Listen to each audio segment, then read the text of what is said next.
What's going on, guys? I'm Steve. Welcome back to the channel. Welcome back to another video. If it's your first time stopping by the channel, hit that subscribe button. Trust me, you won't regret it. If you're a returning subscriber, as always, guys, welcome back, and I do appreciate the support.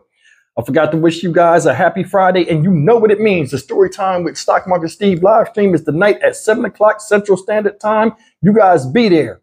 Now, I got a story that I just seen on my news feed that I got to share with you guys. The story right here is out of Philly. Shout out Philly. You know what I'm saying? And it's a story about two guys that got into an argument on the bases on the base of the subway train, where like you go to get on the train. An altercation ensued, and one of these guys lost his life. We don't know what this situation was about, but this is a video you got to see to believe. Check it. This all went down around 4:30 this afternoon, and you could just imagine if you were there and saw this or were just trying to get home during the evening commute, it all started with an argument. New video sent to NBC 10 by a law enforcement source shows two men arguing at the subway stop at 34th and Market this afternoon. They tussled with each other, as you can hear one guy demanding something from the other. Then all of a sudden, one man unloaded two punches and knocked the guy onto the tracks.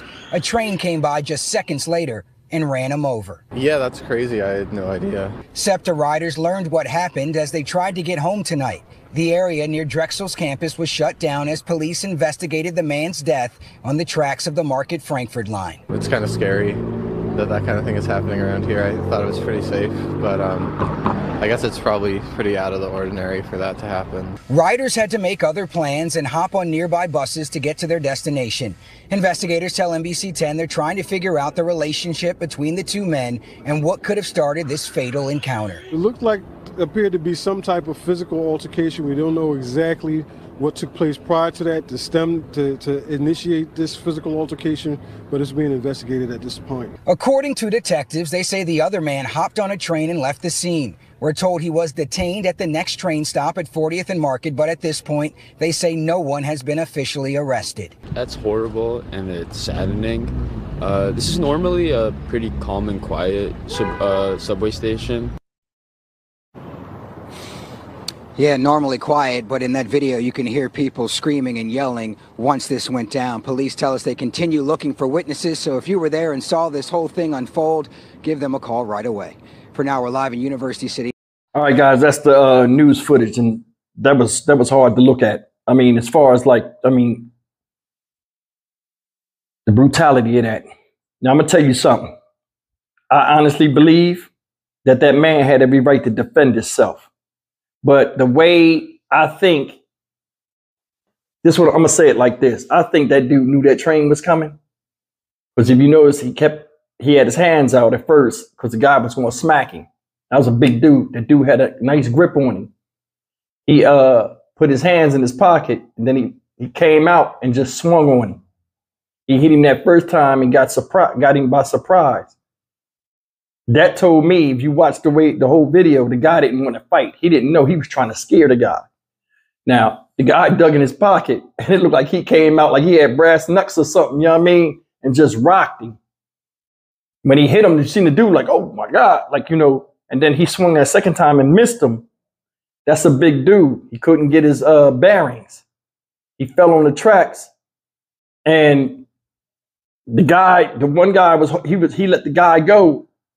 The guy slipped, you know what I'm saying, to hold himself back from getting hit. You can't tell me he ain't see that train was coming. His timing. I think he would have got saved, though, if he had stayed there and the video came out. He was like, hey, I hit him. He's so big, I didn't see the train behind me. The threat was imminent. The dude was intimidating on him. Should the guy get charged? If he stayed there, I would say it's up in the air. Because he left, guys, he got on another train and just rode off. And they put him at the next stop. He looked like a homeless dude with that old dusty trench coat on. I think the way he handled that, he could have handled that differently. What y'all think? I mean, I honestly think he could have handled that totally differently than he did that. And I think that's what's going to get him, where he's caught. He locked up. But I mean, he could have got off. because he was threatened. The guy had a grip on him. That dude's hands was big as hell. You see me kept, you know what I'm saying? I think the guy was just trying to scare him. If anything, he might have took something from the guy, and the guy like, yo, give me my stuff back. And the guy like, hey, I ain't got it, you know. But all in all, man, I mean, just the brutality that's out here now. You know, I think he meant to knock him down on them tracks. That's just my opinion. You know what I'm saying? He could hear the train coming. He could probably see the train coming. You knew when that train got there, which they both had to catch, you don't want to be in a compartment with a guy that's already threatened to beat you up. You ain't got nowhere to run then. Or on top of that, and this is what I was really thinking about, what if when the train coming and he know he got to get on the train, so he got to let the dude go, he just slap him because he ain't getting what he want, or he ain't getting, you know, just to end it with an exclamation point, and he slapped fire out of him. I think my man was thinking about all that stuff in his head, and he just said, I'm a fire on him. Boom. Because I think he was going to hit him and then run off. But another train came. He jumped on it, I guess going the opposite way,